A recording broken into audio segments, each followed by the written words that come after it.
dia, quarta-feira, 28 de janeiro. Reportagem revela que ex-presidente do Banco Central, indicado por Jair Bolsonaro, sabia do rombo no Master. Roberto Campos Neto evitou intervir no banco durante a sua gestão à frente do BC. E o ministro Edson Fachin diz que a tendência é a investigação do Banco Master sair do STF e descer para a Justiça Federal. Lula está no Panamá para o Fórum Econômico Internacional América Latina e Caribe. Numa entrevista, o presidente diz que se encontra com Trump no começo de março e que a conversa deve ser olho no olho. A ida do ICE aos Jogos Olímpicos de Inverno para reforçar a segurança gera revolta na Itália. E o prefeito de Milão reage: é uma milícia que mata. Notícia, informação, análise a partir de agora aqui no TVT News, primeira edição. Direto da Avenida Paulista. Vamos lá?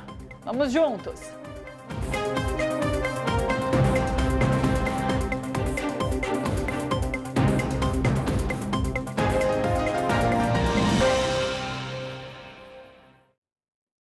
O presidente Lula está neste momento na cidade do Panamá, onde participa do Fórum Econômico Internacional organizado pelo Banco de Desenvolvimento da América Latina e Caribe, o CAF, e pelo governo do Panamá.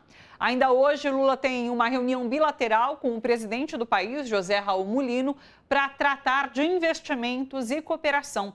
O Panamá foi o primeiro país da América Central a se associar ao Mercosul e ao principal parceiro comercial do Brasil na América Central. O Canal do Panamá torna o país estratégico na logística internacional. Mais informações você vai conferir ainda nessa edição. A gente está esperando aqui o início desse evento, inclusive com o discurso do presidente Lula, tá bom? Em entrevista ao blog da jornalista Ana Flor, o presidente do STF, o ministro Edson Fachin, afirmou que a tendência é que o inquérito do Banco Master, hoje nas mãos do relator Dias Toffoli, não fique no STF, mas desça para a Justiça Federal e que seria desejável concluir a deliberação antes do processo eleitoral. O ministro disse assim, veja só: eu voltei mais cedo a Brasília porque queria entender a percepção dentro do tribunal. Há uma suscitação de que não há razão desse processo estar no STF. Há uma tendência, pelo que se verifica até agora, que não se justifique ficar aqui, no STF. Uma reportagem do Estadão aponta que o então presidente do Banco Central, Roberto Campos Neto, atuou em pelo menos 2 ocasiões para evitar uma intervenção ou uma liquidação do Banco Master em 2024, que foi o seu último ano no comando da autoridade monetária. Segundo o relatório do próprio Banco Central, enviado ao Tribunal de Contas da União em novembro de 2024, o banco passou a enfrentar dificuldades para rolar dívidas. O jornal também informa que em 2023, o Banco Central editou uma norma de contabilização de ativos de risco, uma mudança que beneficiou o Master e evitou ajustes no balanço.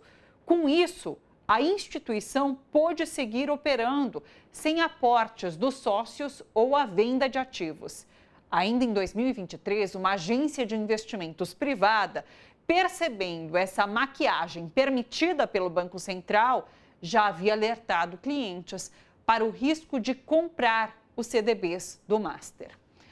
Laura Capriglione, Eduardo Castro, sempre comigo aqui pelas manhãs. Bom dia, pessoal. Campos Neto finalmente surge nessa história. E surge nesse sentido, de fato, beneficiando de algumas formas Daniel Workar e o Banco Master, com essa maquiagem que foi feita pelo Master a partir de uma norma modificada dentro do Banco Central. É isso, Campos Neto está na jogada. Gente, nós estamos falando disso há quanto tempo? Pois é. Não, mas era o óbvio, né? É o óbvio. Não se constrói uma pirâmide do Egito em um dia e outro. Entre um dia e outro. Então, era óbvio que ia. E o Galípolo está aqui desde 1º de janeiro de 2025. Isso tudo que a gente está falando, que é a construção do Master e tal, é anterior. Então, os contratos com os governos do Rio, de Brasília e tal. Quer dizer, tudo isso foi permitido, foi chancelado por esse homem, que é o Roberto Campos Neto, que é o queridinho da Faria Lima, que é o queridinho. É incrível tudo, mas não precisava ser nenhum gênio da lâmpada, hein, para perceber que isso, é óbvio que isso ia bater lá atrás. É óbvio, quer dizer, demorou para, essa é uma notícia que veio hoje no Estadão, mas estava todo mundo esperando um minuto que essa revelação, né? Olha que revelação, se você pegar e jogar uma banana para cima, ela cai no chão. Quer dizer, foi isso, é uma vergonha. A grande mídia ainda está querendo ver um jeito de envolver Galípolo, Lula, Haddad, o que mais for. Mas o que a gente está vendo é o seguinte, cada lance novo que se revela sobre o Banco Master, sim, aparece um sabotador do governo do PT, do governo do Lula, do governo desse nosso governo. Então é impressionante, essa é a profecia autorrealizada, né? Quer dizer, a gente já sabia que ia acontecer porque era o óbvio que aconteceria. Estamos esperando a capa da Veja com a cara do Roberto Campos Neto, né? Ele sabia de tudo. Ele sabia de tudo, boa. Estamos aguardando esta capa. Mas é óbvio. Faz a mesma capa, lógica. Vamos tentar fazer depois como no diz outro, no Photoshop, coffee shop. Bom, era só olhar a folhinha, né? O calendário. Este ano termina aqui, o negócio, sim, começa aqui. E agora se encontra o que provavelmente muita gente já sabia, que tinha uma norma, né, com um formato de círculo que não existia, criada quando o Banco Master tem um problema em formato de círculo.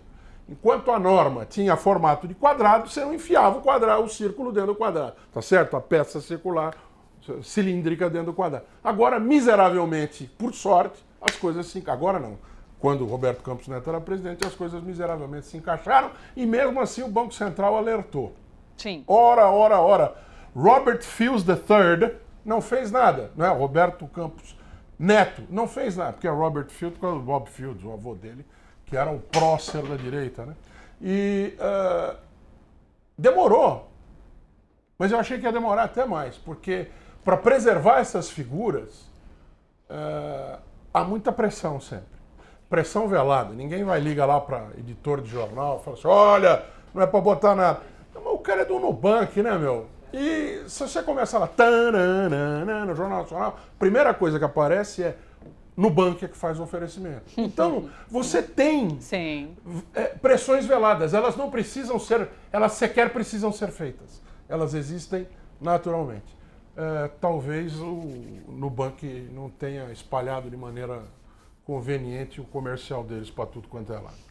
É curioso isso que a Laura traz, né? De fato, demorou para Campos Neto aparecer nessa história. Enquanto isso, a gente viu essa escandalização a partir de suposições em relação a encontros com Lula, a presença de Lewandowski na defesa. Então, essa escandalização dessas suposições e os fatos que são o envolvimento direto de governadores da extrema-direita com o Banco Master, isso foi deixado de canto, assim, ao longo dessas investigações que estão acontecendo agora. Sim. Cadê Ibanez, que não volta a aparecer? Cadê Cláudio Castro? O Celso, que faz o Foro de Teresina. O Celso Rocha Barros.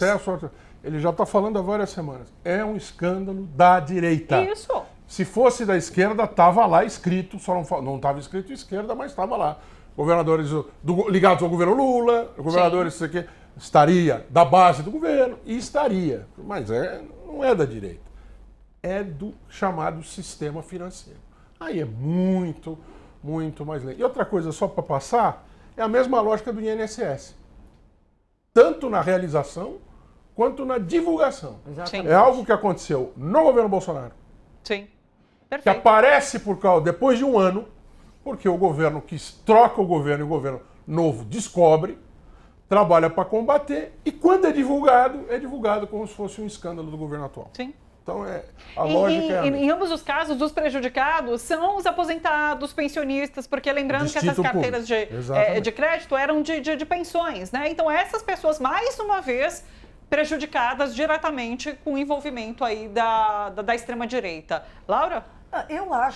Eu só aconselharia um pouco de cautela para os investidores que têm dinheiro no Nubank. Sim. Gostaria de atentar para esse detalhe. não quer dizer nada, não quer, mas se o cara permitiu esse tipo de barbaridade que corresse solto, lesasse os cofres públicos, não pouco dinheiro. Num caso é 12 bilhões, no outro caso é 1 bilhão, no outro são bilhões de pessoas e milhões de pessoas lesadas. Se ele permitiu que isso ocorresse, quando sob sua gestão no Banco Central, o que estará ele fazendo em relação aos investidores do Nubank? Eu, que tenho pouco dinheiro, mas que prezo um pouco o dinheiro que tenho, porque ganhei à custa do meu trabalho, eu ficaria na minha. Poria meu dinheiro em outras instituições, porque não confiaria, porque como assim? E é sobre isso, quer dizer, vamos pensar, o sistema financeiro vive de credibilidade, ou não. Sim. Né? Quer dizer, se você quebra essa que tem que ser a espinha dorsal, que se eu comprar um título teu, eu receberei no dia que acabar o contrato, ou no dia que eu assim desejar, se eu não confiar que eu vou receber o que foi combinado, cara, o sistema financeiro vai pro ralo. Então eu, sei lá, eu se fosse o Nubank, pegaria e tomaria minhas cautelas em relação às repercussões que isso terá sobre investidores que estão apostando e colocando seu rico dinheirinho, ganho à custa do seu trabalho, nessas instituições administradas por pessoas completamente irresponsáveis. Porque, vamos falar a real, para dizer o mínimo, o Campos Neto foi irresponsável. Para dizer o mínimo, né? Sem que nós queiramos colocar algum tipo, não estamos discutindo ainda o que poderá ter por trás, o que poderá ter de ganhos dele. Não estamos falando, porque até agora não apareceu. Mas é a questão da confiança. A confiança é essencial no sistema financeiro. Então, eu acho que o Nubank devia prestar atenção. Não, perfeito. Informação de interesse público nesse momento. É isso, Campos Neto está no Nubank. Então, você que tem investimentos, fique atento, porque há um envolvimento nesse momento, relatado pelo jornal, de que Campos Neto, de fato, tinha facilitado de alguma forma a vida de Daniel Worcari do Banco Master enquanto presidente do Banco Central. É isso que a gente tem. Seguinte, a gente recebe nesse momento também apoio para nos ajudar a entender esse caso Master do Ricardo Capelli, que é presidente da Agência Brasileira de Desenvolvimento Industrial, a BDI. Capelli que está super por dentro do caso Master desde o princípio, nos ajudando inclusive aqui a entender mais profundamente do que se trata. Capelli, é um prazer te receber, muito obrigada pela disponibilidade aqui com a gente. Queria saber como você vê hoje, a partir dessas informações que surgem do envolvimento de Campos Neto enquanto presidente do Banco Central, no caso Master, como que você vê essa situação hoje? Eu tô sem o áudio do Capelli. Um minutinho, tá fechado. Calma, já resolvemos. Pronto. Bom dia, é um prazer falar com vocês da TVT. Veja, a minha impressão é que o caso Master, BRB e seus desdobramentos, ele está apenas no início, porque muita coisa me parece que ainda virá à tona, e nós temos problemas objetivos e datados. Primeiro, é óbvio que um escândalo dessa proporção ele não foi construído do dia para a noite. Então, é óbvio que o Banco Central, na gestão ainda do Roberto Campos Neto, tinha ciência do que estava acontecendo. Porque você não... uma operação do tamanho dessa operação do Master, ela não é construída e esfarela de uma hora para outra. Então, é óbvio que o BC de Roberto Campos estava acompanhando, tinha informações sobre o que estava acontecendo. Mas esse escândalo ele vai ter, na minha opinião, nas próximas semanas, ainda mais desdobramentos graves. E cito o exemplo aqui do BRB, do Banco de Brasília. O BRB, no segundo trimestre de 2025, publicou o balanço do segundo trimestre, sendo que do balanço do primeiro trimestre para o balanço do segundo trimestre, houve um crescimento da inadimplência de 10,7 bilhões. É inexplicável a inadimplência de um banco crescer 10,7 bilhões em apenas 3 meses. Tudo indica que o então presidente do BRB já estava fazendo uma manobra para internalizar no balanço do BRB as movimentações fraudulentas com o Banco Master. Na ocasião, eu denunciei esse crescimento fora de padrão. Outros veículos de comunicação também denunciaram. E o então presidente do BRB, o Paulo Henrique, soltou uma nota dizendo que foi um erro contábil, um erro de digitação, e retificou o balanço. Qual é a questão?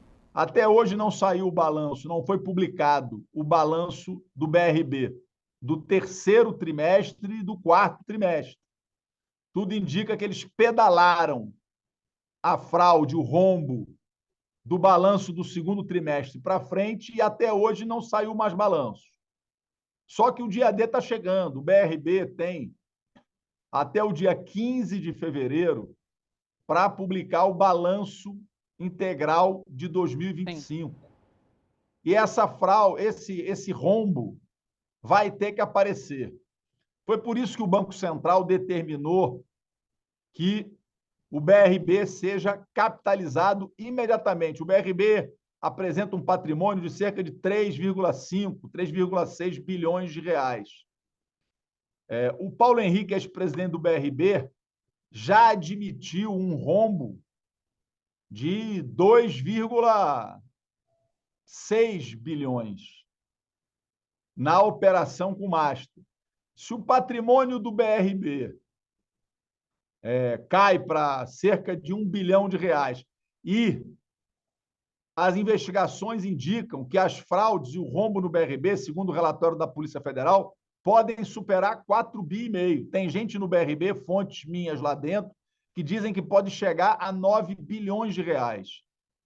Mas se for de 4,5, o patrimônio do banco já fica negativo.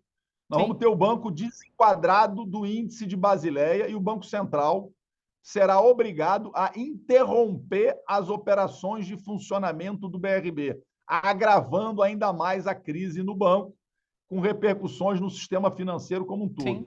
Então, veja, o dia 15 de fevereiro é o dia D do BRB, do Banco de Brasília. Então, tem muitos desdobramentos para acontecer. E é muito pouco provável que o então presidente do BRB, Paulo Henrique, tenha feito operações da ordem de mais de 16 bilhões de reais com o Banco Master, sem que o governador Ibanez Rocha não tivesse participado diretamente disso.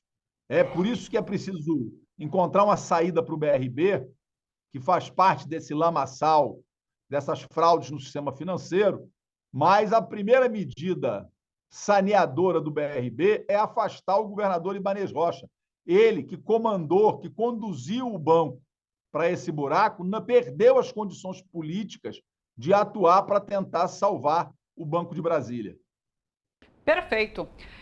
Capelli, vou passar para a Laura e Edu aqui no estúdio para questionamentos, apontamentos. Laura, por favor. Como vai? É um prazer estar com você aqui. Eu queria te perguntar sobre o status atual, porque a gente está vendo, é uma fraude gigantesca, feita sob os olhares complacentes de todo mundo que poderia e deveria ter atuado para estancar essa sangria, e, no entanto, a gente tem um processo que, enfim, está avançando aos trancos e barrancos e tal. Eu queria, por favor, que você nos dissesse como você acha que essa investigação e a punição dessa fraude pode e deve ser encaminhado. Você defende que essa investigação sobre o Banco Master vá definitivamente para a primeira instância, para que acabe toda essa celeuma envolvendo inclusive o STF? Como que você vê o desdobramento daqui para frente dessa apuração e da punição mesmo dos responsáveis por essa fraude? Eu estava, só um parênteses, estava vendo agora no UOL uma coisa,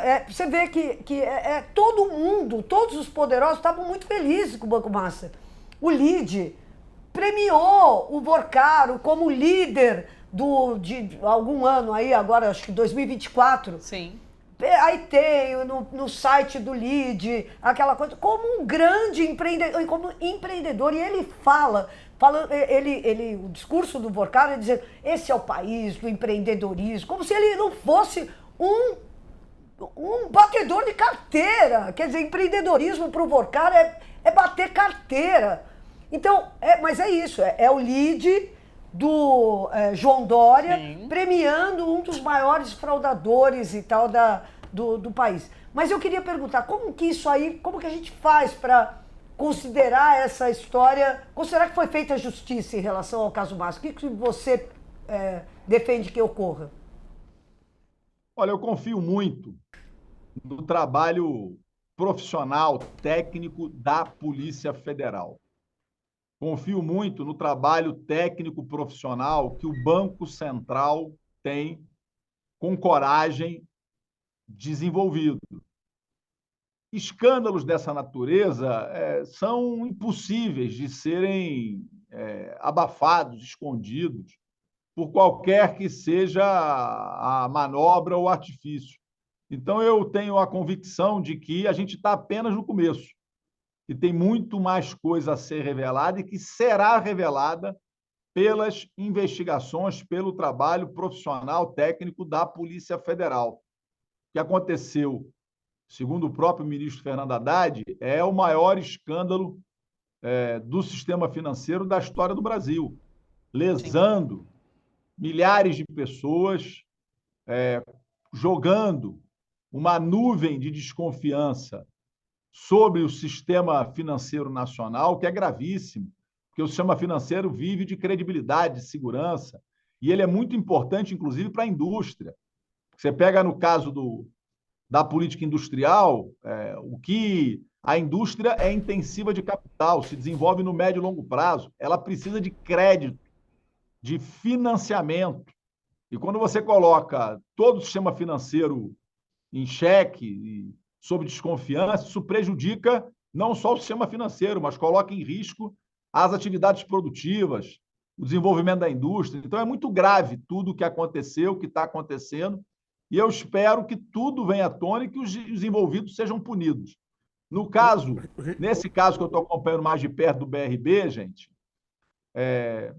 não é possível acreditar que Paulo Henrique Costa, ex-presidente do BRB, e que Ibanez Rocha, governador do Distrito Federal, que inclusive teve na casa de Vorcaro, teve vários encontros com Daniel Vorcaro, não é possível acreditar que eles compraram 12 bilhões de reais, 10 bilhões de reais em papéis podres, sem saber o que estavam comprando.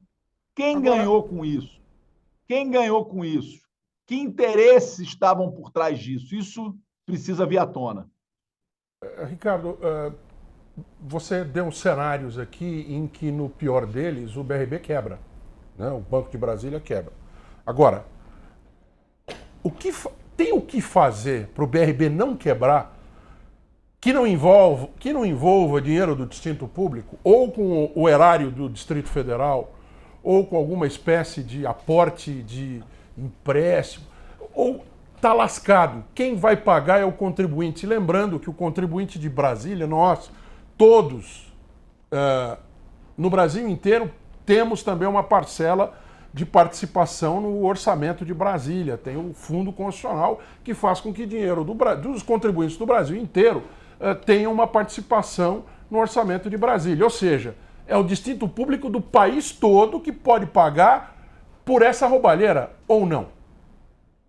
Olha, eu defendo que, em primeiro lugar, os responsáveis por conduzir o banco a essa catástrofe respondam por esse rombo, por essa fraude, com o patrimônio pessoal, em primeiro lugar. Mas já está claro que o patrimônio pessoal dos responsáveis não será capaz de cobrir esse rombo.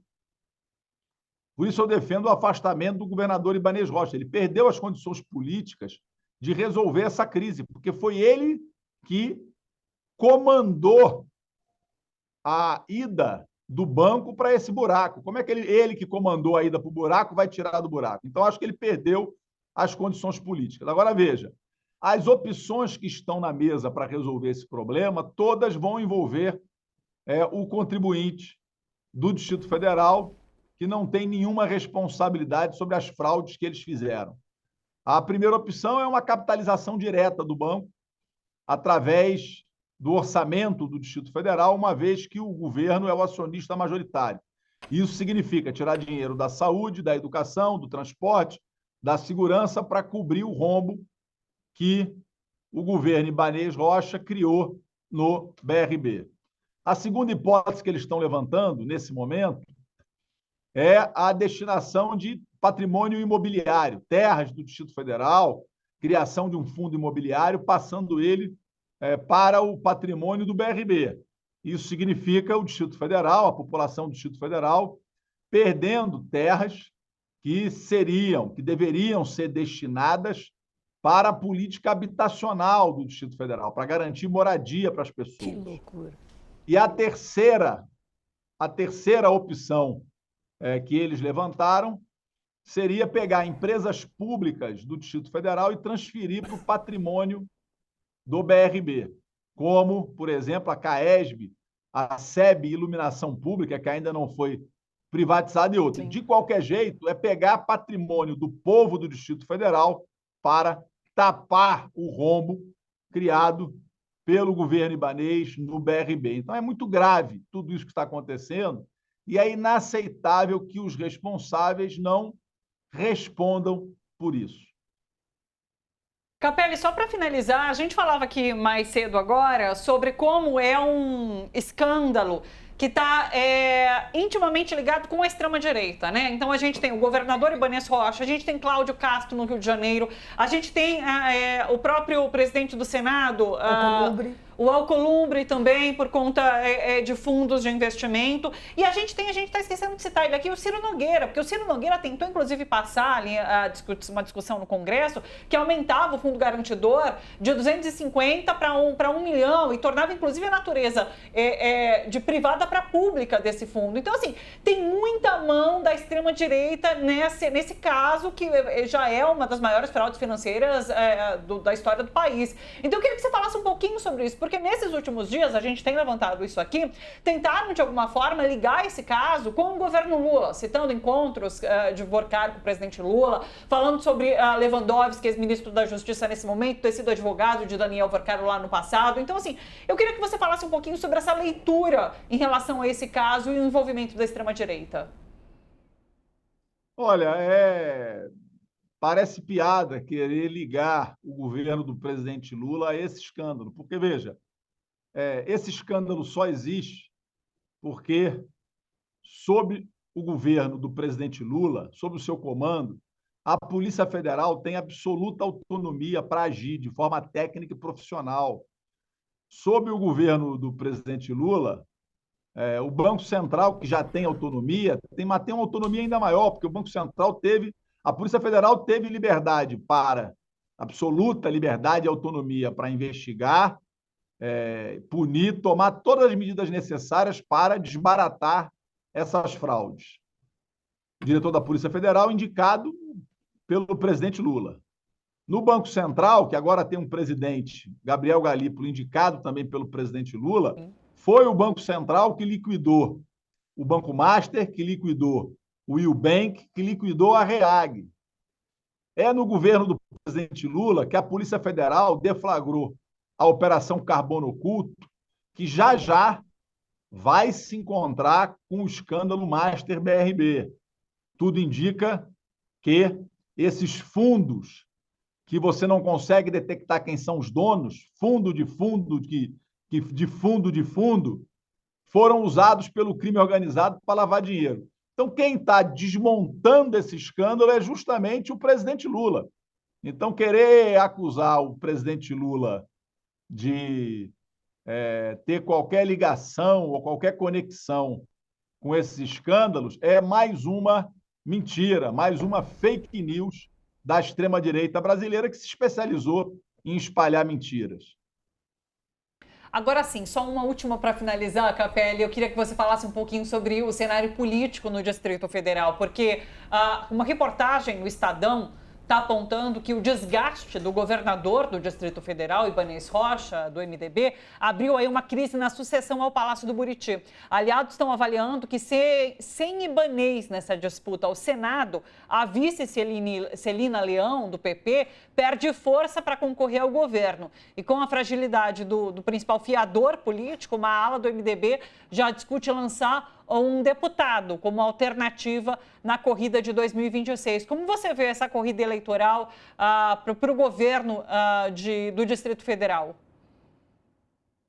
Olha, eu acho que eles estão numa situação muito difícil, o governo atual, porque eles estão absolutamente enrolados numa crise gigantesca e sem ter controle sobre os desdobramentos. Eu acho que até o prazo final de desincompatibilização, que é final de março, início de abril, muita coisa ainda vai acontecer com desdobramentos sobre os responsáveis que geraram essa crise. Então, acho que é absolutamente natural que haja muita incerteza e que haja uma desagregação da base atual do governo ibanês. Acho que o mais provável hoje é que haja uma divisão, inclusive, entre eles, e acho que é muito difícil que Ibanez ou Celina consigam explicar, durante o processo eleitoral, o motivo deles terem sido coniventes com o BRB comprar 12 bilhões em papéis podres do Master. Acho difícil a população compreender isso. Então, acho que é um cenário absolutamente novo, político, absolutamente novo no Distrito Federal, um cenário completamente aberto, com um desgaste muito grande do atual governo. Ricardo Capelli, muito obrigada pela sua presença com a gente aqui hoje, viu? Um abraço, uma boa semana, até uma próxima. Obrigado, foi um prazer. Obrigado. Muito obrigada. É isso, vamos continuar falando sobre cenário político e eleitoral. Veja só, o governador de Goiás, Ronaldo Caiado, decidiu deixar a União Brasil e anunciou a filiação ao PSD. Com a mudança, o partido, comandado por Gilberto Kassab, passa a reunir 3 possíveis nomes para a disputa presidencial. Além de Caiado, os governadores Ratinho Júnior, do Paraná, e Eduardo Leite, do Rio Grande do Sul. No vídeo de filiação, ele aparece ao lado dos 2 governadores. Caiado disse que caberá ao PSD definir entre os 3 quem será o candidato ao Palácio do Planalto. Segundo ele, a decisão foi motivada pela busca de espaço. Dirigentes do União Brasil avaliam que o partido não deve lançar candidatura própria à presidência, argumentando que, sem um nome competitivo, a sigla poderia sair enfraquecida do processo. Internamente, o desempenho de Caiado nas pesquisas era considerado baixo. Isso, abre esse momento para a luta interna no PSD agora, porque vai ser uma fogueira de vaidades, não? Eu acho esse movimento é um movimento muito interessante, porque, de novo, é um movimento de contestação à candidatura do Flávio, né? Quer dizer, sim. E eu acho que é importante a gente sublinhar isso, quer dizer, a direita está rachadésima. Essa turma foi para o PSD, por quê? Porque não via a possibilidade de, primeiro, ganhar a eleição com o Flávio. Segundo, que estava tendo seu espaço político absolutamente cortado, como foi cortado o espaço político do Tarcísio, né? Quer dizer, então você tem uma direita que tem um monte de caciques, mas tem uma pedra no caminho, e a pedra no caminho se chama Jair Bolsonaro e a sua família. Só que essa pedra no caminho é a única coisa que de fato eles têm, porque, vamos falar, o Caiado, coitado, ele está tentando, não é de agora, né? Coitado. Sair do e-mail. Ele está tentando há muito tempo sair desse 1,5. E o Bolsonaro e a turma do Bolsonaro tira sarro dele. Fala, olha, o dia que você sair do 1,5%, nós podemos voltar a conversar, mas por enquanto você não tem nada. Então é isso, quer dizer, é uma direita desesperada para herdar o espólio do Bolsonaro, escanteando o Bolsonaro, porque o que eles querem, na verdade, é tirar o Bolsonaro do rolê. Porque o Bolsonaro não atrai a Faria Lima, não, Faria Lima é essa, aliás, gente, que está em euforia, está em êxtase com a Bolsa de Valores. Então, vamos combinar Sim. que não está fácil para a direita. Não está fácil, porque, cara, o que está sendo possível hoje para os investidores da Faria Lima ganharem na Bolsa de Valores é um negócio histórico. A grande mídia não está falando da importância disso hoje para o estado de espírito da coisa. Então, você veja, com o governo do presidente Lula, com o multilateralismo do presidente Lula, com o enfrentamento que o presidente Lula fez do tarifaço, do Trump, enfim, o Brasil se tornou o destino natural de investimentos poderosos vindos do exterior. E é incrível isso. Enquanto isso, o Trump está perdendo investimento. Então, você vê, a direita está num problema, porque até a Faria Lima está virando os olhinhos para o Lula.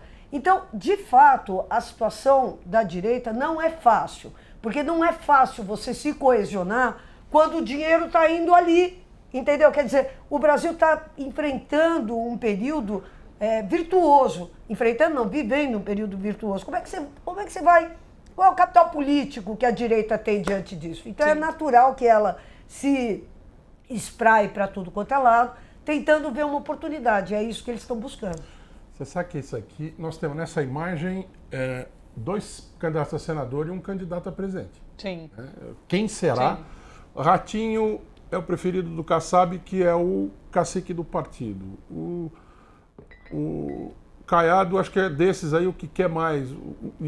E o Eduardo Leite é aquele cara anódino, que quer ser da direita, Sim. quer ser do centro, da esquerda não, mas quer ser do centro.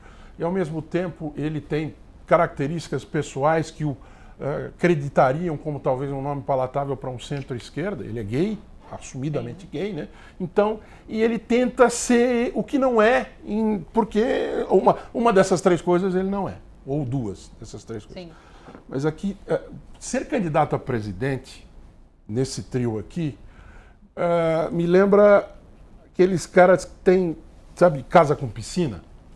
Quando você compra a casa com piscina, pô, agora eu vou ficar nessa piscina todo fim de semana, vou fazer churrasco. Aí começa a fazer churrasco, né? Aí ele descobre que a piscina dá uma despesa, porque tem energia elétrica do raio do motor, tem que comprar o cloro, tem que fazer não sei o quê. Aí Meu pai quando mudou pra chácara, foi essa ilusão. Daí depois de um tempo ele ficava brincando, compra a chácara. Então, depois ele fala, o que é essa porcaria? Acho que eu vou encher essa piscina de pé, vou tapar essa... Porque daí o cara tem que tomar conta, né? Os filhos... Nasce o neto, aí o cara descobre que tem que botar um negócio em volta da...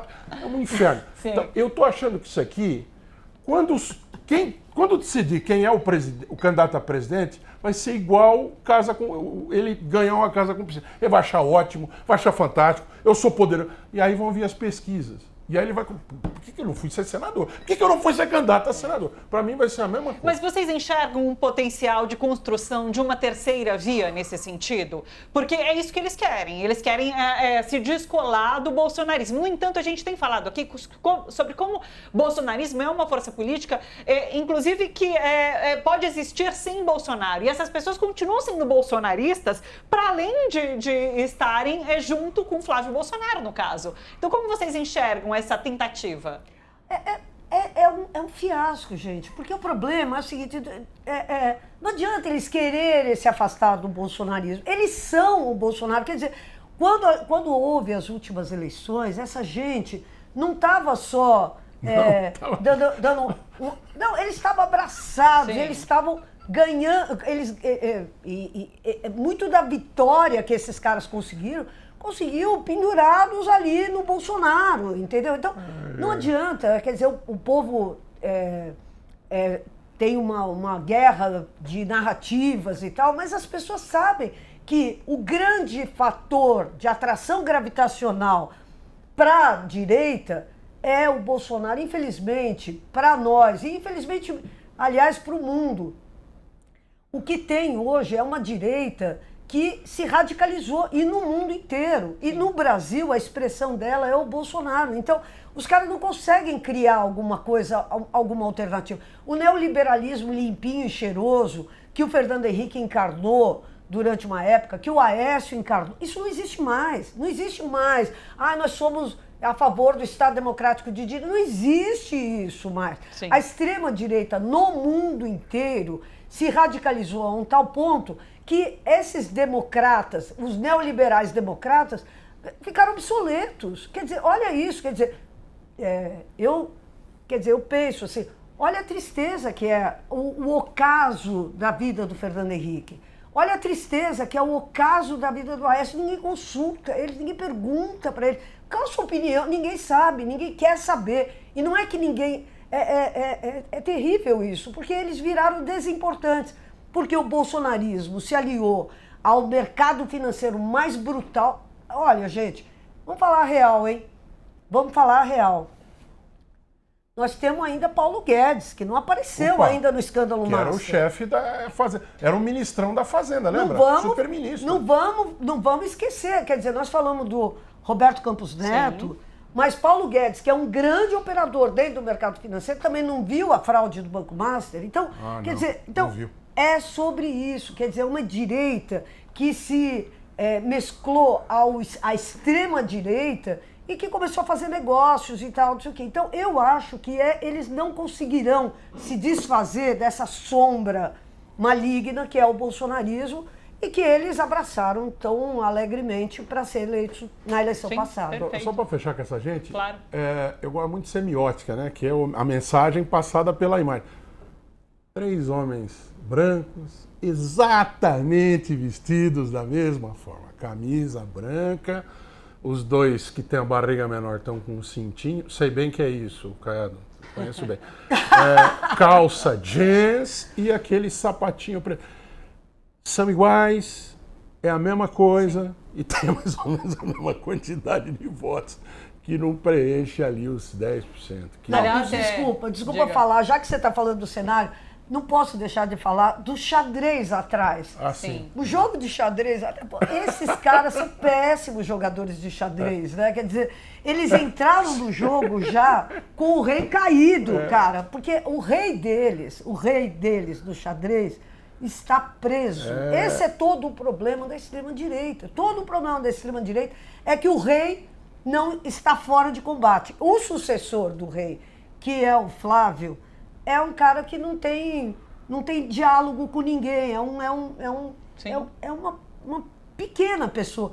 Então, o grande rei, o grande jogador dele está fora de combate. Então, até a metáfora ali do xadrez não serve para eles. É legal essa questão que o Du levanta da semiótica também, porque são 3 xadrez, né? A gente tem ali o colorido, um preto e branco ali, e a mesa de xadrez de fato, né? Então, assim, são 3 cenários diferentes a partir da escolha de quem vai ser esse candidato. Porque eles disseram nas redes, inclusive, que o escolhido vai receber o apoio dos outros, né? Então, eu quero ver essa irmandade dentro do PSD daqui pela frente. Falando em Flávio, também para fechar, Flávio Bolsonaro, que foi para Israel, né? A gente ainda vai trazer alguma coisinha, esqueci, mas vou falar só isso aqui e depois eu continuo.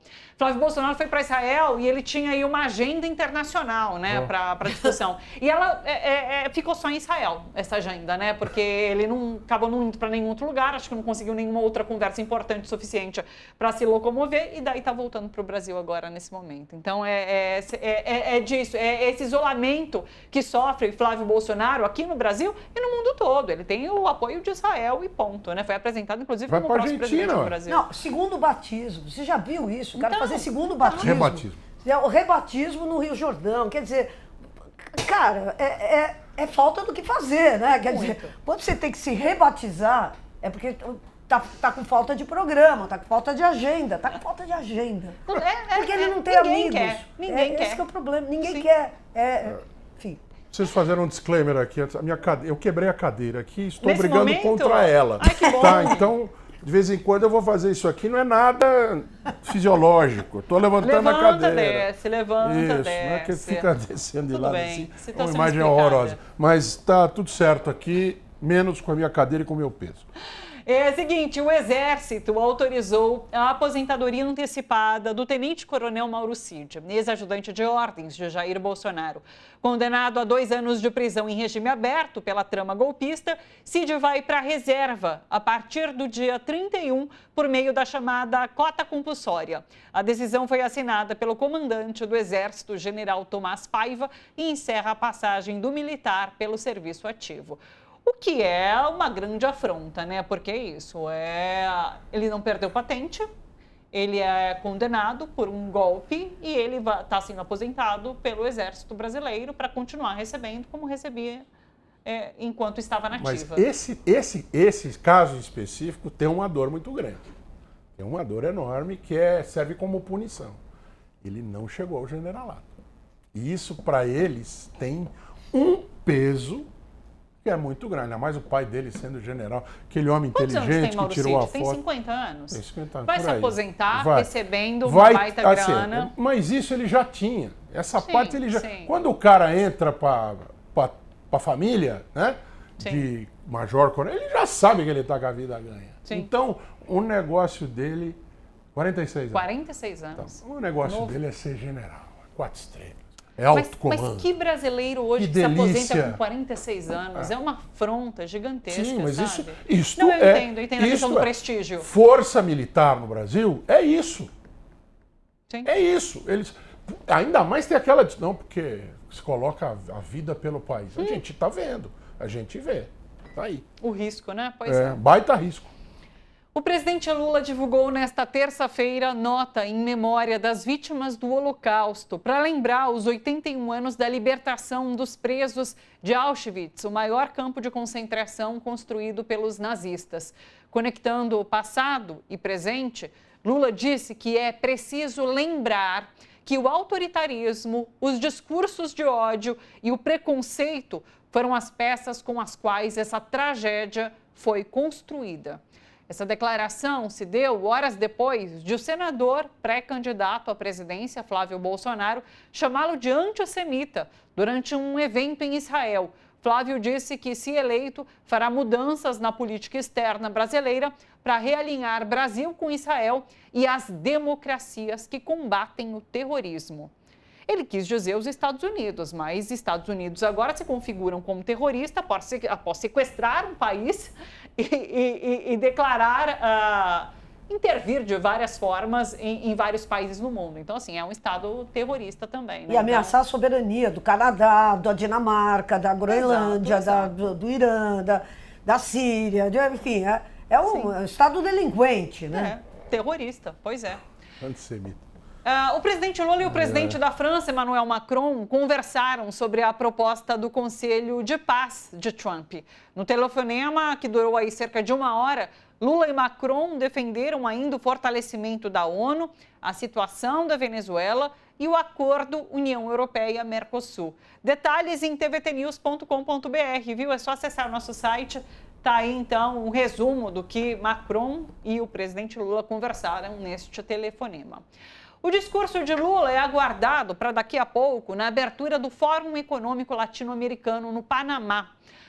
Lula, ontem, na chegada ao país, disse que vai se encontrar com Donald Trump em Washington no começo de março. Lula disse que vai conversar olho no olho sobre a relação entre os dois países e que a Venezuela também estará na pauta. Vamos ver. Isso é ao vivo, um minutinho, então peraí. Não, chegada não, ali. Temos ao vivo o evento. Aqui dentro do estúdio a gente tá vendo aqui no estúdio a gente tem outras imagens. A gente tem imagens ao vivo, então, desse evento que acontece ao Banco de Desenvolvimento da América Latina e Caribe, o CAF. Lula discursa daqui a pouco nesse evento, é o Fórum Econômico da América Latina e Caribe. Mas vamos ver o que disse Lula ao chegar ao Panamá em entrevista. Não temos o VT? Daqui a pouco ele fala. Daqui a pouquinho a gente tem. Então eu vou fazer o seguinte, eu vou passar para falar sobre Venezuela, porque Lula fala sobre Venezuela também. Então eu vou passar para Venezuela, já a gente volta nessa fala de Lula sobre o país. Olha, num discurso que será feito hoje no Senado americano, Marco Rubio vai dizer que a presidente interina da Venezuela, Delcy Rodrigues, poderá ser deposta, assim como aconteceu com Nicolás Maduro. Esse discurso de Marco Rubio foi previamente divulgado pelo Departamento de Estado norte-americano. Rubio, que é o chefe da diplomacia dos Estados Unidos, comparece hoje perante uma comissão do Senado para explicar a operação em Caracas no início de janeiro e agora os próximos passos do governo Trump na Venezuela. Segundo a agência de notícias Reuters, relatórios de inteligência dos Estados Unidos levantaram dúvidas nos últimos dias se Delcy cooperará com o governo Trump da forma que a Casa Branca deseja, ou seja, com subserviência no executivo e no petróleo e cortando laços com a China, a Rússia e o Irã. Lembrando que nos últimos dias, em discurso a trabalhadores petroleiros do país, Delcy disse que está farta da pressão dos Estados Unidos contra o governo. Ela disse, basta de ordens de Washington nesse sentido. Então é isso, Marco Rubio vai dizer hoje no Senado que Delcy pode ser presa, pode ter o mesmo destino de Nicolás Maduro. É esse o nível, talvez, de insatisfação com Delcy nesse momento, que não está colaborando do jeito que eles queriam. Pera lá. O Maduro não está preso porque era traficante de droga? Não é isso que eles usaram de justificativa? Aliás, pararam de jogar bomba em navio, né? Pararam, você vê? Você vê que coisa. Sim. Olha. Conquistaram os objetivos, né? Mas eu só queria dizer rapidamente que isso mostra a força da Revolução Bolivariana. Porque apesar de sequestrado o seu presidente, as instituições se mantiveram e a Delcy está tentando, na medida da fragilidade militar que ela comanda, ela está tentando manter a soberania. Eu acho muito importante porque aqui no Brasil, parte da esquerda se apressou em pegar e falar, Delcy colaborou, Delcy negociou, Delcy não sei o que lá. Estamos vendo, Delcy não negociou, Delcy está tentando manter a Venezuela à tona. Eu acho muito importante registrar isso como uma questão de justiça. A Revolução Bolivariana continua de pé e continua lutando. Perfeito. Agora sim, vamos ouvir o que Lula disse ao chegar ao Panamá. Ele falou sobre o encontro que terá com Donald Trump em Washington e também sobre a situação da Venezuela. Eu espero marcar com o presidente Trump. No começo de março eu vou fazer uma viagem a Washington, porque os Estados Unidos e o Brasil são as duas principais democracias do Ocidente.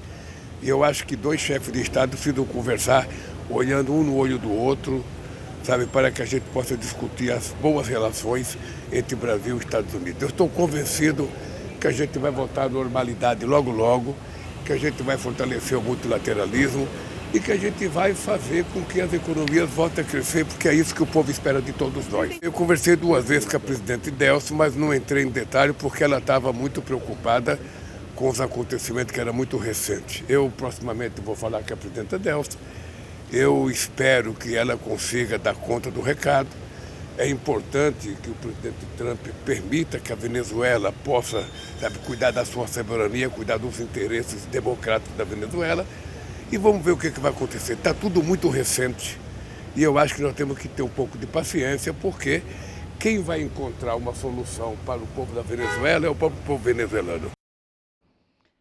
O que Lula indica, inclusive, é que durante esse encontro com Donald Trump, provavelmente ele vai levar a questão da Venezuela, né? Então, de alguma forma, ele dá a entender que será uma pauta em discussão. Aliás, nesse fórum econômico agora da América Latina e Caribe, a questão da Venezuela vai estar paralela. Isso já foi informado, aí eu acho que a gente trouxe essa notícia também. Eles não vão falar objetivamente sobre o que acontece na Venezuela, mas paralelamente vai ser uma discussão existente. Laura? Eu acho que o Lula está fazendo aquilo que ele mais sabe fazer, né? Que é negociar, que é discutir. Olha, eu abro mão aqui, você abre mão ali, a gente vai chegar... A ideia do Lula sempre é essa ideia. Numa negociação, todo mundo tem que se sentir ganhando. Sim. E eu acho que é também o jeito chinês de negociar e tal, que é essa ideia. Olha, eu te dou isso, você me dá aquilo, mas é uma ideia de reciprocidade. E é uma coisa que os chineses sempre falam, né? De ganhos compartilhados. Então, eu tenho certeza que o Lula vai operar nesse registro, que é um registro em que ele vai muito bem. O Lula é o rei de fazer concessões aqui para recolher dividendos ali. Eu acho que o Lula sabe a importância da Venezuela para a América Latina, para o equilíbrio da América Latina, e eu acho que ele vai jogar um papel. Eu acho que o Lula, ele está vendo que a América Latina, e ele é muito realista. Se tem uma coisa que você pode pegar e falar o que você quiser do Lula, mas se tem um cara que tem o pé ancorado no chão, esse cara é o Lula. O Lula é o contrário daquela utopia sonhadora. E tal. O Lula não é assim. O Lula sonha, mas com os pés bem cravados no chão. Ele sabe que o terreno político da América Latina está complicado. É por isso que ele está indo para o Panamá. Sim. Então hoje já se fala nessa ideia do regionalismo possível. Então ele vai para o Panamá conversar com um monte de líderes de direita. Ele só não vai conversar com o Milei, porque o Milei é aquela coisa delinquente. Mas ele vai conversar com o presidente do Chile, ele vai conversar com o presidente do Panamá, ele vai conversar... Ele está operando nesse registro de um regionalismo possível. Então ele vai... O novo presidente da Bolívia, um cara de direita, que derrotou entre outras coisas, derrotou o projeto do Evo Morales e tal. O que ele vai oferecer? Ele vai oferecer a retomada dos contratos da Petrobras com o gás boliviano, que foram interrompidos. Então, ele é o cara que ele está falando o seguinte, olha, nós estamos enfrentando um contexto da América Latina que é complicado. Intervenção militar na Venezuela, vitória da direita em vários países, possivelmente uma derrota do Petro na Colômbia. Então, o Lula está falando o seguinte, bom, como é que nós vamos fazer para tentar reverter esse quadro? E é isso que ele está indo fazer no Panamá, é isso que ele vai fazer em relação à Venezuela, é isso que ele vai fazer conversando com o Trump. Eu acho que é isso, o Lula é o rei da empatia e da negociação, ancorado, com os pés bem ancorados no chão. Eu acho que é esse o recado que ele vai passar agora nessa viagem ao Panamá. E corroborando com o que você falou, com o Cast, presidente eleito do Chile, ele já falou. E o Cast saiu da reunião dando aquela entrevista. Foi ótima a conversa, foi maravilhoso. Ele falou de um corredor. Não é a Rota da Seda, aquele trem, porque o trem é no Peru, mas ele já falou, uma construção de uma rota que está sendo negociada entre o Brasil e o Chile para sair no Pacífico. Que é bom para o Chile, é bom para o Brasil. Né? O trem vai e volta, para você explicar. O Peru, acho que tem gente ainda que da direita lá não entende isso. Né? Quando ele voltar, ele pode trazer coisas para cá. Mas difícil. Para a China também. Mas ele já deu o Casti já deu. E ele fala aquela frase que é a mesma, né, guardadas as palavras diferentes, mas a linha é a mesma que o presidente Lula fala. A partir do momento que eu sou eleito, eu sou presidente do Peru, do Chile. E eu preciso lutar pelos interesses dos meus compatriotas. Né? E aí, na negociação no continental e comercial, a gente deixa de... É mentira. Não deixa de lado os pendores ideológicos. Né? Mas busca o que é melhor naquilo que é possível. É o que você estava falando do Lula. E já essa foi a primeira conversa dos dois. E já, como diz o Ciro Nogueira, né? Você passar meia hora conversando com o Lula, você sai apaixonado. Então, mais um. Já tivemos mais um saindo nessa condição. Você sabe que enquanto essas lideranças se reúnem ali no Panamá para discutir os rumos aí regionais aqui da América Latina, sabe onde está Javier Milei? Não sei se chegou na rede social de vocês, na minha chegou bastante, por isso que me chamou a atenção. Ele está participando do La Derecha Fest, que é apresentado como o evento mais anti-esquerdista do país. E esse Javier Milei no palco. Cantou, de novo. Cantando, mais uma vez, cantando, se apresentando, assim, indo ao delírio ali com essa cantora também. Que é a ex-namorada dele. Isso, exatamente, ex-namorada de Javier Milei. Eu estava até procurando o nome dela, mas eu não tenho aqui. Essa, La Reina de la Farándula, né? A rainha das páginas cor-de-rosa. Tá aí, Javier Milei, então, nesse festival de música, cantando, se divertindo. Aí. Ele era imitador dos Rolling Stones, né? Imagina ele imitando Mick Jagger. Não faça essa imagem mental na sua cabeça. Não, deixa pra lá. Mas é isso. Tá aí, Javier Milei se divertindo a valer na Argentina. E ele só viaja para esse tipo de evento na Argentina hoje em dia. Ele só viaja para eventos de extrema-direita. Ele não tem viajado para chuva, vai o presidente.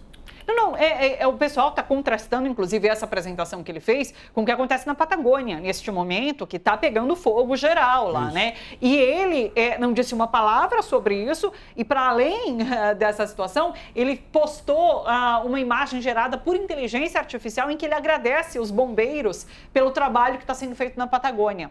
Então, nem lá ele foi para agradecer pessoalmente, ele gerou uma imagem por inteligência artificial e publicou nas redes dele. Então, esse contraste também que é uma coisa desprezível. Não é? Pois é. Vamos lá, informação que agentes do ICE dos Estados Unidos vão participar das operações de segurança dos Jogos Olímpicos de Inverno na Itália gerou indignação no país europeu. O presidente da região da Lombardia, onde a competição vai acontecer, diz que a missão do ICE vai se limitar a proteger o vice-presidente dos Estados Unidos, J.D. Vance, e o secretário de Estado, Marco Rubio. Os dois vão participar da cerimônia de abertura dos Jogos em 7 de fevereiro.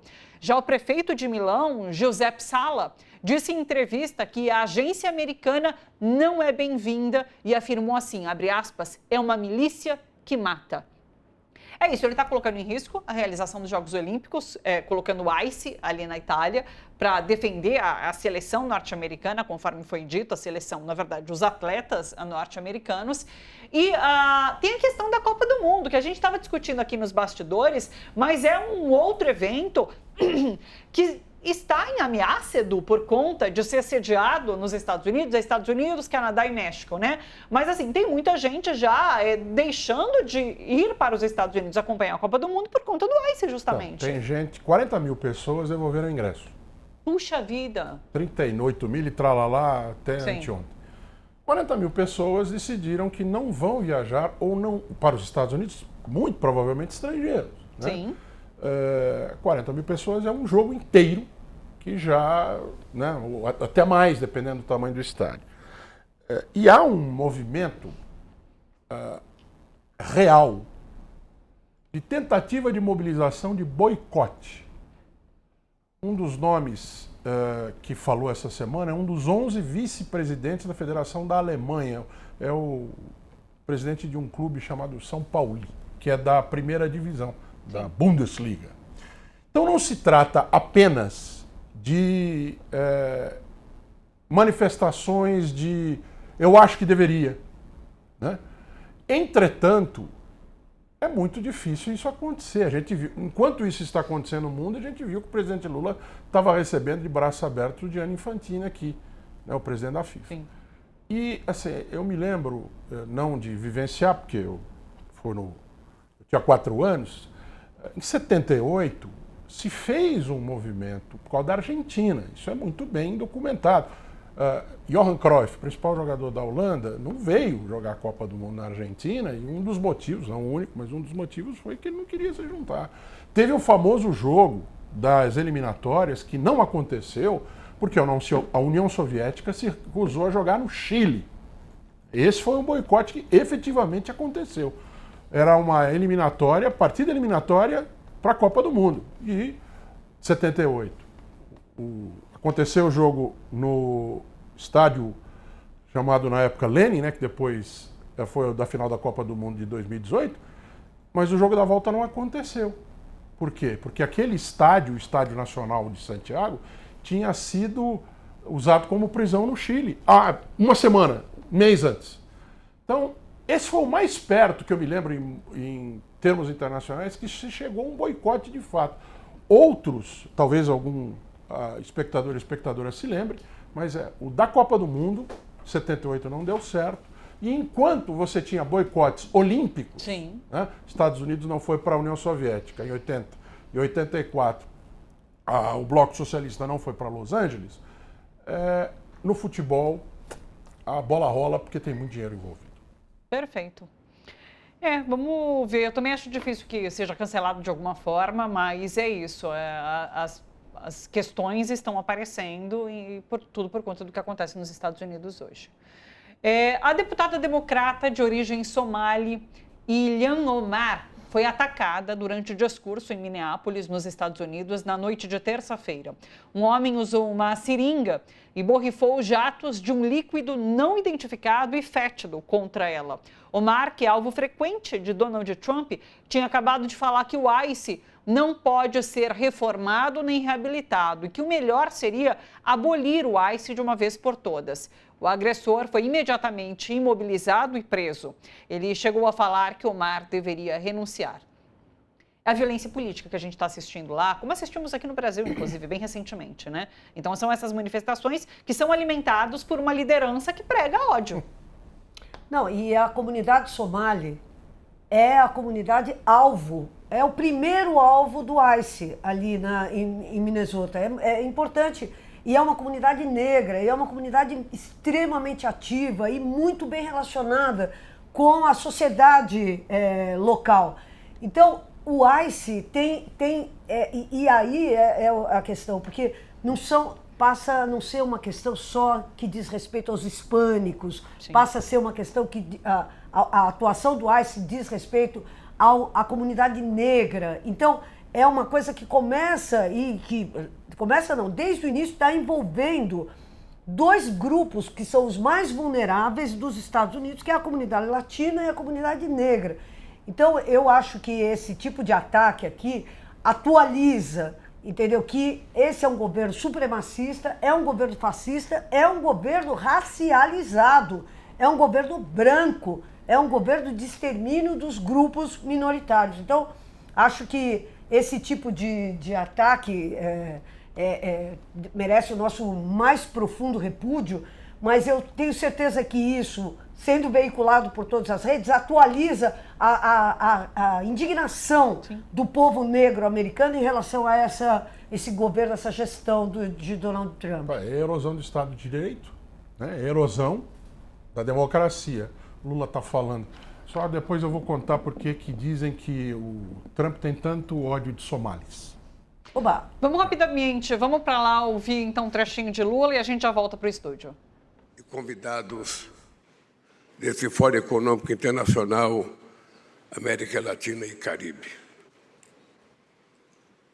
É com muita alegria que aceitei o convite para poder participar de um evento como esse, porque nós, presidentes e governantes da América Latina, não podemos perder a oportunidade de discutir coisas de interesse da nossa região. Eu quero começar agradecendo ao presidente executivo da CAF, Sérgio Dias Granados, pelo honroso convite para participar dessa sessão de el honor de la invitación de participar de esta sesión de apertura del Foro Económico Internacional América Latina y el Caribe 2026. Aprovecho. Infelizmente começou a tradução em espanhol em cima do discurso de Lula. Essa é a transmissão oficial do evento, por isso a tradução. A gente vai procurar outro link. Acho que na página do próprio Lula a gente tem também. Não, na página do Lula não começou ainda. Não, começou sim. Eu vou passar para vocês aqui. Acho que já está rolando também por aqui. E a gente volta. Ele estava fazendo agradecimentos agora a todos presentes, então a gente não está perdendo nada de especial. Enquanto a gente troca ali a imagem, conta essa historinha, porque eu fiquei curiosa também, por que Donald Trump odeia tanto os somalis? Lembra da Iman? Se a gente achar uma imagem dela, era uma Iman. Já. Ela era uma modelo somali. Lindíssima. Estamos falando aqui de anos 90. E ele a cortejou, inclusive chegou a jantar com ela. Só que ela casou com o David Bowie. É mesmo? Então, se ele tem isso eu li em revistas, hoje em dia portais de realmente credibilidade. E em se tratando de Trump, pode muito bem ser verdade, né? Outras pessoas já diriam, não, ele não, ela não. Agora, Trump... Daqui a pouco você encontrando a foto aí, a gente coloca. Mandei no grupo, vê se consegue colocar essa foto para mim. É belíssima. Ah, tá aqui no telão. Abre no telão pra gente. Olha lá que beleza. Sim. Iman, essa modelo, Somali é ela. Belíssima. Aí Casou com David Bowie. Casou com David Bowie. É, tá vendo? Tá aí. Vamos combinar que ela tem bom gosto. Eu preferiria David Bowie também, viu? Vamos para Lula, por favor. Nações Unidas. Ideias como a manutenção da paz, a solução pacífica de controvérsias, a garantia da independência política, a igualdade jurídica e a integridade territorial dos Estados. Embora tenha peso simbólico relevante, esse legado normativo e conceitual foi insuficiente para fomentar instituições regionais efetivas. 2 séculos se passaram do Congresso do Panamá e vivemos um dos momentos de maior retrocesso em matéria de integração.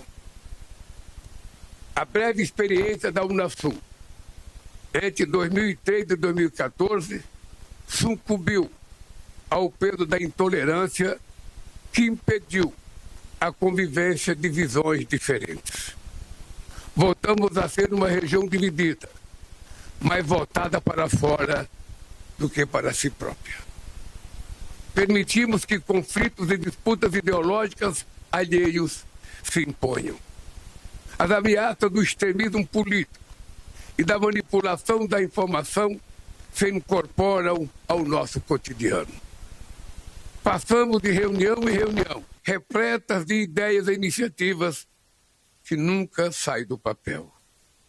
Nossas cúpulas se tornaram rituais vazios, dos quais se ausentam os principais líderes regionais.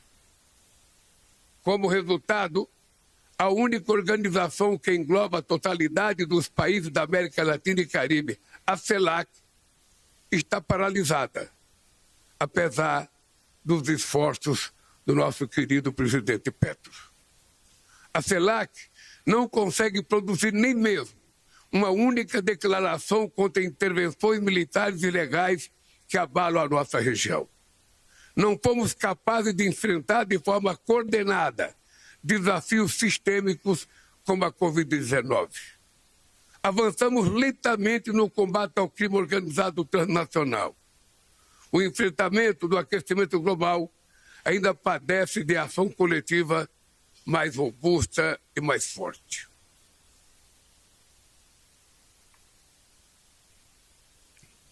Esses desafios recolocam a questão do modelo do regionalismo possível para a América Latina e Caribe.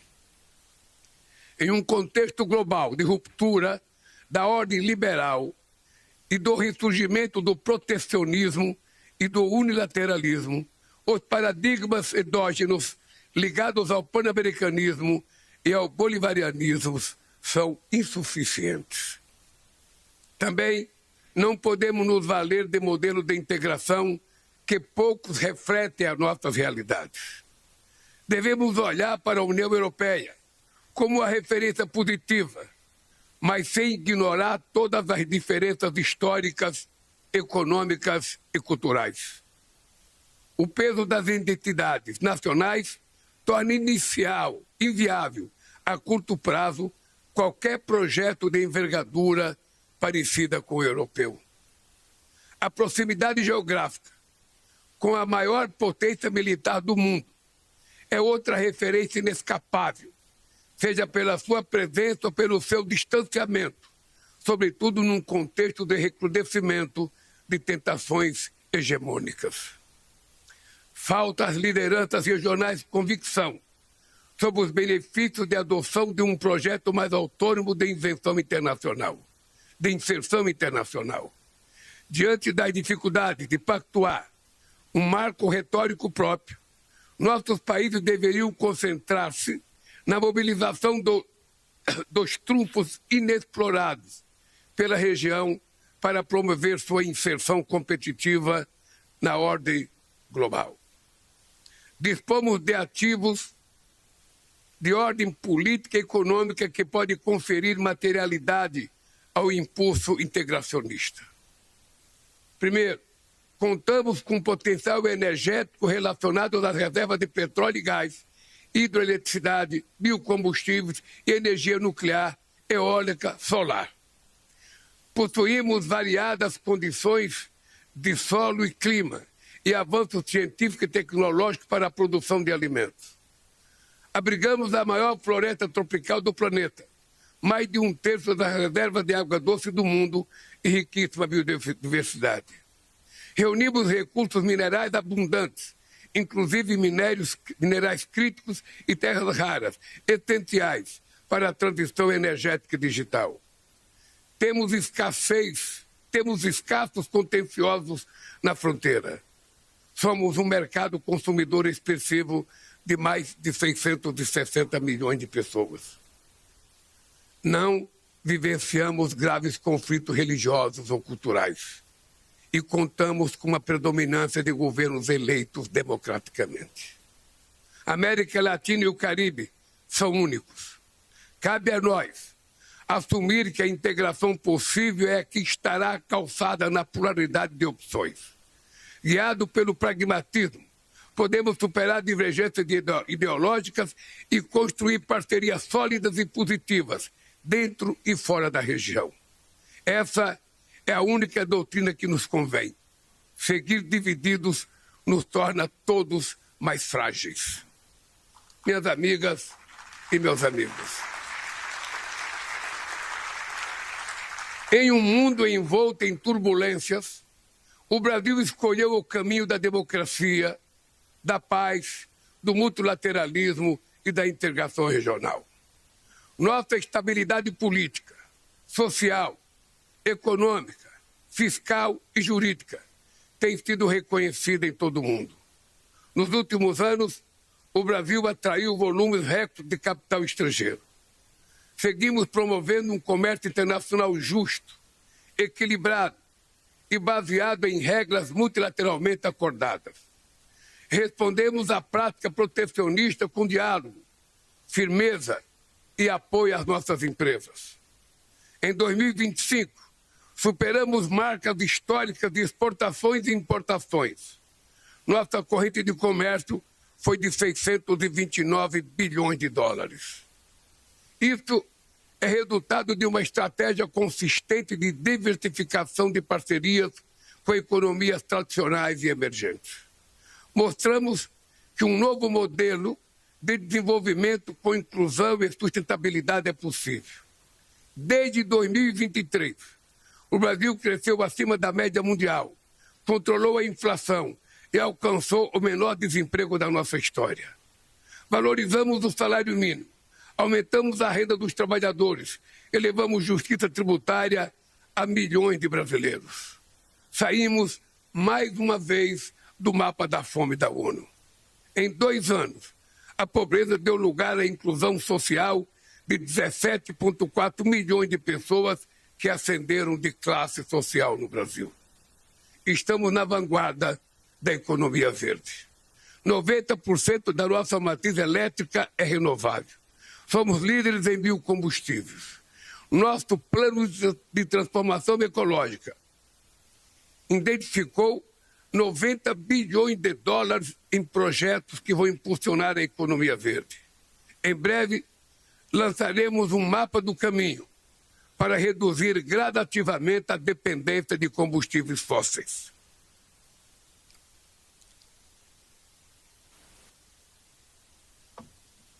Desde 2023, retomamos nossos esforços com a integração regional, buscando ampliar e diversificar nossos parceiros. Concluímos os acordos entre o Mercosul e Singapura, e entre o Mercosul e a Associação Europeia de Livre Comércio, a EFTA.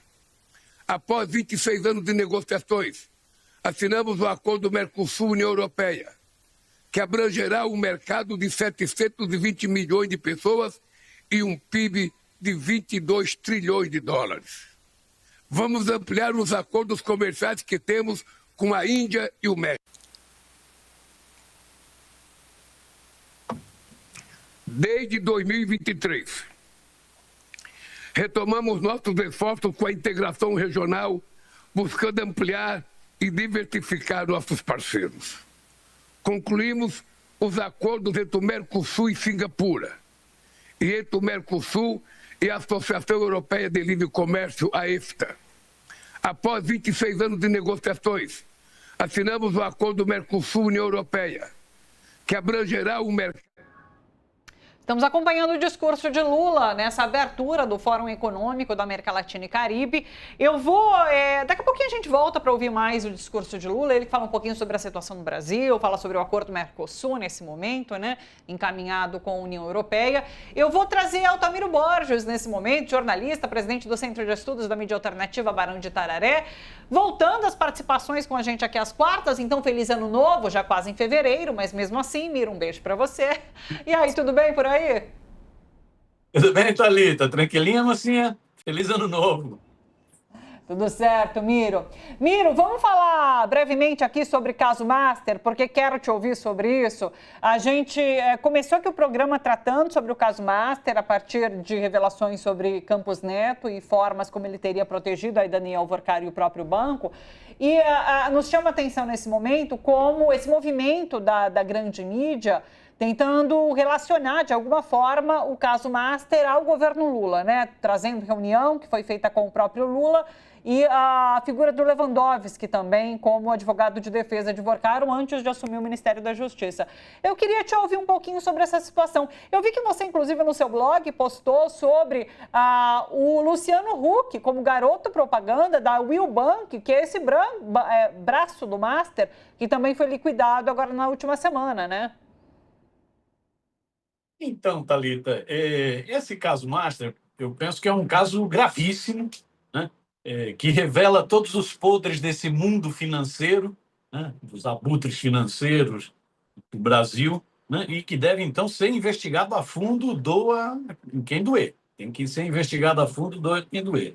Eu acho que o Workar é exatamente a expressão desses abutres financeiros brasileiros, né? Como disse o próprio Lula na sexta-feira passada, se eu não me engano, lá na atividade do MST, no encontro do MST, né? Não é possível que a gente continue vendo o pobre ser sacrificado enquanto tem um cidadão do Banco Master que deu um golpe de mais de 40 bilhões de reais. Um golpe de 40 bilhões de reais. Então, tem que investigar a fundo, né? Sim. É isso, mexe com 1,6 milhão de credores, né? É um negócio pesado e mostra a podridão que tem nesse sistema.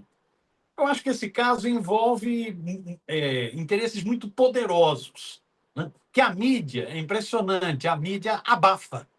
Por exemplo, por que a mídia não vai mais atrás da relação do Ibanez, do governador do Distrito Federal, com o Banco Master? Porque aí a relação é descarada. Foram bilhões que o Banco de Brasília, o BRB, estava lá adquirindo o Master depois já das denúncias feitas de insolvência. Qual é a relação do Ibanez com o Workar? Por que a mídia não vai atrás?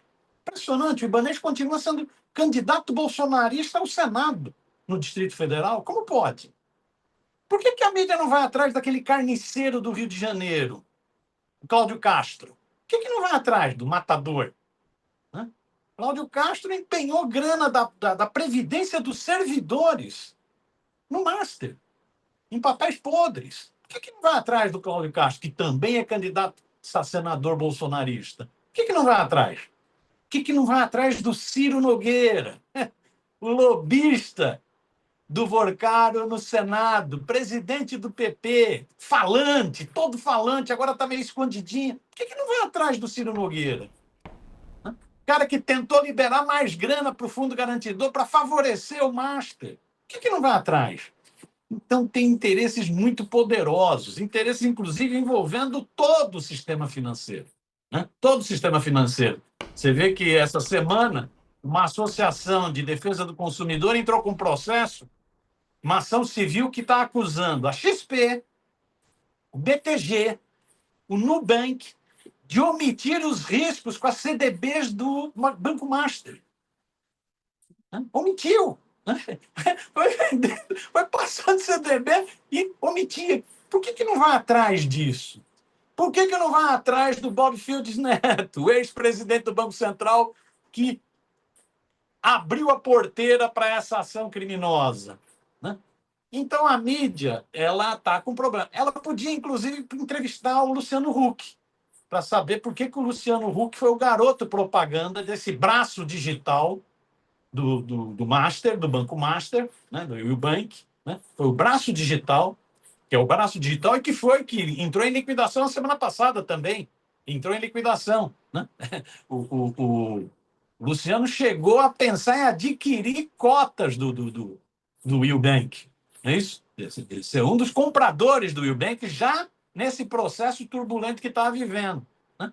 Então, são muitos interesses que estão envolvidos nesse negócio. Eu acho que a investigação tem que ir a fundo. E eu acho que a mídia, então, vai tentando o quê?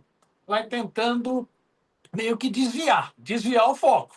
Então, ela passa a bater no governo, nesse caso que você citou, do fato do Vorcaro ter estado lá no Palácio do Planalto, é a questão da contratação do Guido Mantega como consultor, é a questão do Lewandowski, né? Então, passa a bater no governo, passa a bater no Supremo, né?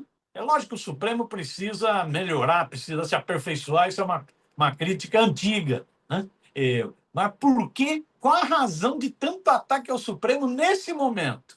É sempre bom ir atrás de quais as razões, né? Por que tanto ataque ao Supremo nesse momento, né?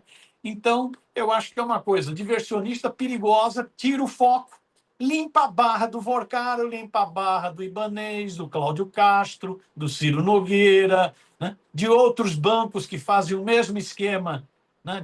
Essa podridão do mercado financeiro, né? Limpa a barra. Eu acho que é mais ou menos por aí, Thalita, a impressão que eu tenho. Essa ação da também mídia. fico. Exatamente, a mesma impressão que a gente manifestou aqui nesses últimos dias. Laura, Edu? Eu acho muito interessante, porque isso que o Miro está falando é esse envolvimento dos grandes canais de mídia com o mercado financeiro, né? Quer dizer, vamos lembrar, o UOL hoje tem o seu banco, né? Quer dizer, a Globo é financiada pelo Nubank. Então, que independência tem esses caras para pegar e fazer o jornalismo que a gente precisa? Sim. O jornalismo que vai pegar e falar, olha, os investimentos do Nubank não são tão bons quanto você estava achando que seriam. E o UOL, quais são as relações que tem o banco do UOL com essa podridão? São bancos que, vamos lembrar, né? São bancos que nasceram da noite para o dia, assim como cogumelos depois da chuva, né? Pum! E de repente viraram grandes bancos, com anúncios em toda a mídia, né? Quer dizer, as garotas propaganda do banco do Luiz Frias, né? Inundando o mercado, a programação da televisão. E é isso, né? Quer dizer, isso o Luciano Huck chegou a fazer um quadro fixo do programa dele chamado Olimpíadas, que era um desses negócios que põe um coitado disputando contra o coitado, mas sobre o patrocínio do Eubank, com o nome de Olimpíadas. Imagine quanto esses caras terão pago para contar com o beneplácito, porque não é isso, ele não está pagando. Vamos combinar. Quantas pessoas você conhece que tem conta no Eubank? Não conheço. Você não conhece? Você conhece? Não. Eu também não conheço. É. Alguém aqui conhece? Ninguém conhece. Sabe por quê? Porque eles não fazem anúncio para captar cliente. Sim. Eles fazem anúncio para captar o silêncio da empresa. O silêncio, porque imagine quanto que esses caras entraram de grana dentro da Globo para captar o silêncio da Globo. Então, eu acho isso que o Miro está falando super importante, porque são relações promíscuas. Sim. Mesmo. Sim. E muito íntimas, né? E de muito dinheiro envolvido, né? Não é isso, Miro? É isso, é isso. Era só uma última observaçãozinha, Thalita, é que Sim. Eu acho que esse ataque também ao governo, ao Supremo, mas agora ao governo, tem muito de ano eleitoral, ou seja, o ano eleitoral começou, prepare-se, quem achar que vai ser um passeio, quem achar que rolou uma química com o Trump, quem achar que está tudo ótimo, né? Pode se surpreender. Vamos ver o que vai dar. Mas eu acho que isso mostra um pouco o que vai ser a campanha eleitoral desse ano. Perfeito. Aliás, só para finalizar com o Miro, hoje o Barão de Itararé promove uma conversa com o ministro do governo Lula, Guilherme Boulos, viu? Às 5 horas da tarde. Eu e Laura participaremos, então estaremos junto aqui conversando com Guilherme Boulos. Tá aí para vocês na tela. Acompanhem, a TVT vai transmitir, inclusive, tá bom? Todos esses meios, ó. Carta Capital, TVT News, Fórum, Jornalistas Livres, 247, DCM, o GGN, Mídia Ninja, então todos aí participando, retransmitindo essa live, essa oportunidade de conversa com o ministro Guilherme Boulos. Oportunidade essa viabilizada pelo Centro de Estudos da Mídia Alternativa Barão de Tararé. É isso, todos convidados para acompanhar, né, Miro? É isso, acho que vai ser um bom papo, É uma bela bancada de jornalistas, vai pressionar lá o Boulos a responder várias questões importantes, eu acho que vai ajudar bastante. Nós estamos trabalhando, viu, Thalita? Temos feito um esforço de tentar viabilizar, né, até abril, pelo menos, uma bateria de entrevistas com pessoas do governo para falar o que está sendo feito, o que deixou de ser feito, né? Para ouvir também, né, críticas. Né? Então, estamos tentando viabilizar e contamos sempre com a ajuda TVT, jornalistas livres, para retransmitir, para estar presente nas entrevistas e para ajudar a divulgar. É isso. Acho que vai ser um bom papo. Eu também acredito. Tamo junto. Miro, obrigada. Beijo pra você. É isso. Beijãozão, bom trabalho pra vocês. Tchau, tchau. Tchau, tchau. Até. Seguinte, Lula continua falando, vamos pra lá. E eu vou fazer o seguinte, eu vou me despedir e a gente ouve mais um pouquinho de Lula, tá bom? Antes de fechar, encerrar de vez o programa. Laura, Edu, até amanhã. Combinado. Beijo para vocês. Tchau, tchau. Você que está me acompanhando pelo YouTube ou em casa, em TV aberta, mais tarde às 4 horas tem TVT News segunda edição, com o Ernesto, fica ligado, tá bom? E a gente volta para o Panamá, então, para ouvir o discurso de Lula na abertura desse Fórum Econômico América Latina e Caribe.